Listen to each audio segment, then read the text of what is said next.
Welcome to Citation Needed, the YouTube channel where I read important documents because most people don't have time to.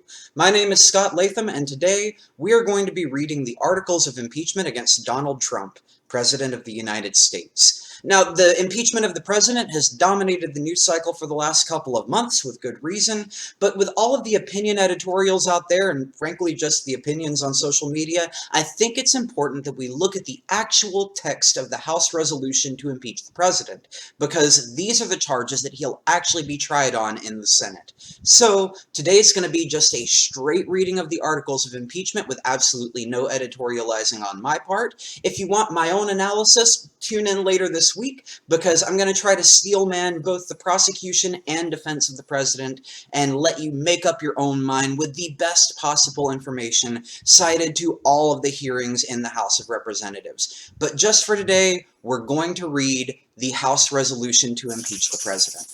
So, without further ado, impeaching Donald John Trump, President of the United States, for high crimes and misdemeanors. In the House of Representatives, Mr. Nadler submitted the following resolution, which was referred to the committee on, and then there's a date line there that hasn't been filled in. Resolution impeaching Donald John Trump, President of the United States, for high crimes and misdemeanors. Resolved that Donald John Trump, President of the United States, is impeached for high crimes and misdemeanors, and that the following articles of impeachment be exhibited to the United States Senate. Articles of impeachment exhibited by the House of Representatives of the United States of America in the name of itself and of the people of the United States of America against Donald John Trump, President of the United States of America, in maintenance and support of its impeachment against him for high crimes and misdemeanors. Article 1, Abuse of Power. The Constitution provides that the House of Representatives shall have the sole power of impeachment, and that the President shall be removed from office on impeachment for and conviction of treason, bribery, or other high crimes and misdemeanors. In his conduct of the office of the President of the United States, and in violation of his constitutional oath faithfully to execute the office of President of the United States and, to the best of his ability, preserve, protect, and defend the Constitution of the United States, and in violation of his constitutional duty to take care that the laws be faithfully executed, Donald J. Trump has abused the powers of the presidency in that, using the powers of his high office, President Trump solicited the interference of a foreign government, Ukraine, in the 2020 United States presidential election.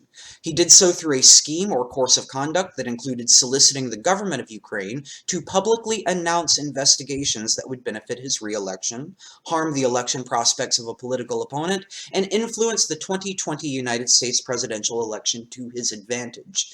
President Trump also sought to pressure the government of Ukraine to take these steps by conditioning official United States government acts of significant value to Ukraine on its public announcement of the investigations. President Trump engaged in this scheme or course of conduct for corrupt purposes in pursuit of personal political benefit. In so doing, President Trump used the powers of the presidency in a manner that compromised the national security of the United States and undermined the integrity of the United States democratic process. He thus ignored and injured the interests of the nation. President Trump engaged in this scheme or course of conduct through the following means. 1.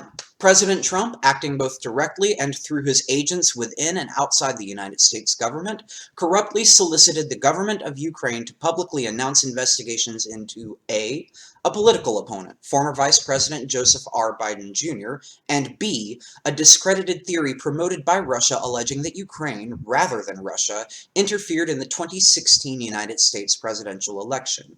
2. With the same corrupt motives, President Trump, acting both directly and through his agents within and outside the United States government, conditioned 2 official acts on the public announcements that he had requested. A. The release of $391 million of United States taxpayer funds that Congress had appropriated on a bipartisan basis for the purpose of providing vital military and security assistance to Ukraine to oppose Russian aggression, and which President Trump had ordered suspended. And B, a head of state meeting at the White House, which the President of Ukraine sought to demonstrate continued United States support for the government of Ukraine in the face of Russian aggression. 3.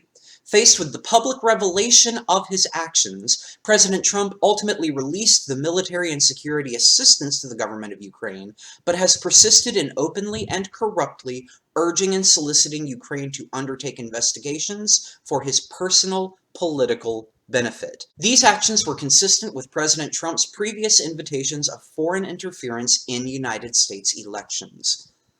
In all of this, President Trump abused the powers of the presidency by ignoring and injuring national security and other vital national interests to obtain an improper personal political benefit.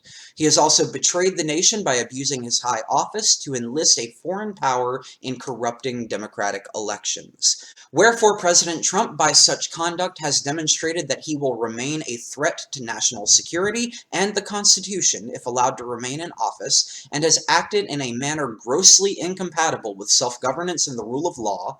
President Trump thus warrants impeachment and trial, removal from office, and disqualification to hold and enjoy any office of honor, trust, or profit under the United States. Article 2. Obstruction of Congress. The Constitution provides that the House of Representatives shall have the sole power of impeachment, and that the President shall be removed from office on impeachment for, and conviction of, treason, bribery, or other high crimes and misdemeanors. In his conduct of the office of the President of the United States, and in violation of his constitutional oath faithfully to execute the office of President of the United States, and, to the best of his ability, preserve, protect, and defend the Constitution of the United States, and in violation of his constitutional duty to take care that the laws be faithfully executed, Donald J. Trump has directed the unprecedented, categorical, and indiscriminate defiance of subpoenas issued by the House of Representatives pursuant to its sole power of impeachment.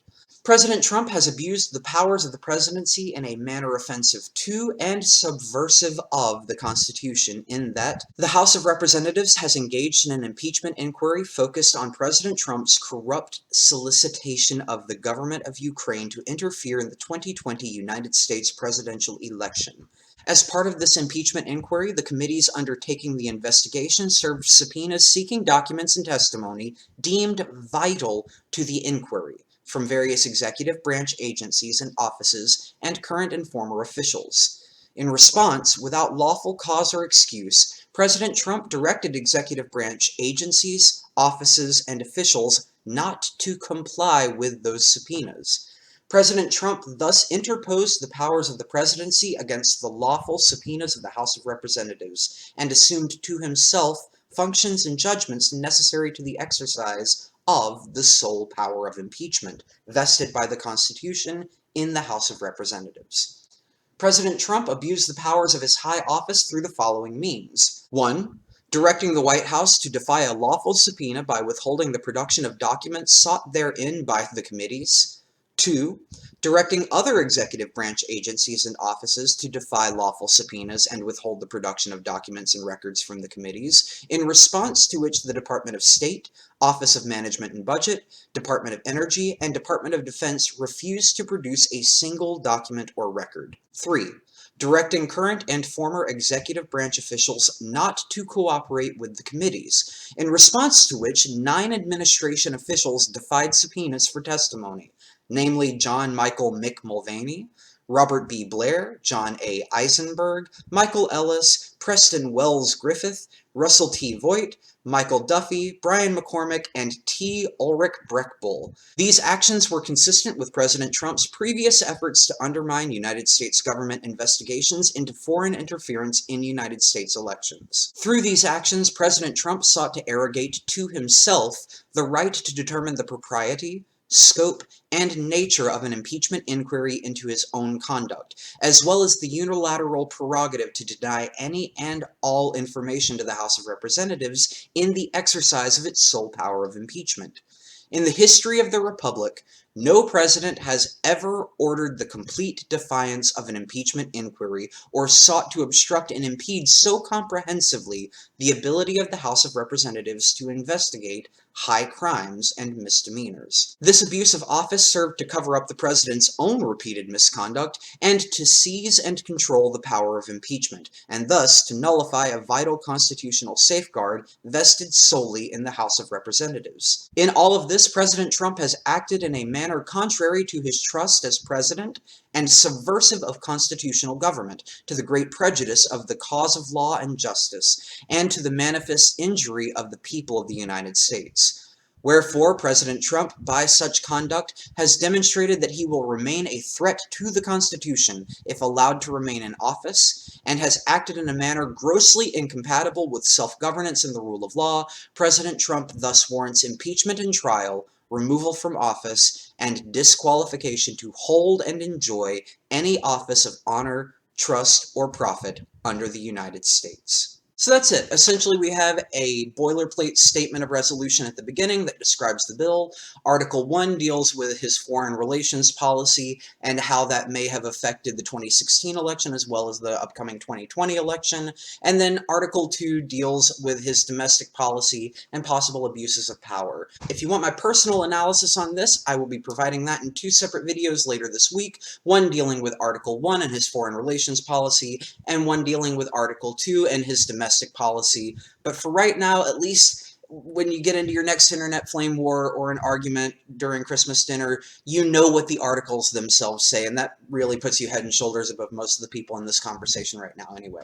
If you found this valuable, go ahead, like, subscribe, hit the bell, do the YouTube stuff. I'm not like a YouTuber, but I will continue to put out videos like this where we review important documents. Maybe not all legal, we might go into different topics, but let me know what you'd like to hear about. I plan on possibly doing something with the Afghanistan papers by the end of the year because I find that really interesting, but there is a ton of material out there that gets talked about and we get pull quotes from, but we don't really take the time to actually look to see what the documents themselves say in full, and a lot of times context is everything. So until next time, this has been Citation Needed.